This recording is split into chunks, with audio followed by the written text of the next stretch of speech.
இல்லங்க பார்க்கலாம் சொல்லலையா, தொட்டாலும் விட மாட்டேன் தொட்டவனை விட மாட்டேன்னு சொல்லி சொன்னார்ல. அப்ப நீங்க இப்படி கேக்குறேங்க, இன்னைக்கு நாளைக்கு வந்து திமுக அமைச்சர்கள் வேலு, முன்னாள் அமைச்சர்கள் வேலு, செந்தில் பாலாஜி, நேரு இவங்க எல்லாம் கிளம்பி தாவேக்கு வர்றாங்க, பனையூர் திறக்குமா?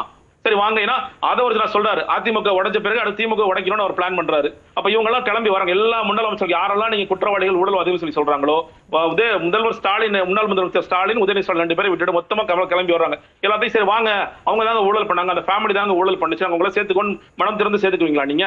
அப்ப உங்களுக்கு ஒரு பிரச்சனை இல்லை இல்ல? நீங்க அப்ப இவங்கள சேர்த்துக்குவீங்க, அவங்களே சேர்த்துக்காங்க. இல்ல இவங்க எல்லாம் ஊழல் செஞ்சாங்க, இவங்க மேல டிவிஎஸ் ரைடு எல்லாம் நாங்க விட போறோம். அப்ப அவங்க மேல டிவிஎஸ் ரைடு விட்டீங்களா, இவங்க மேல டிவிஎஸ் ரைடு விடுங்க.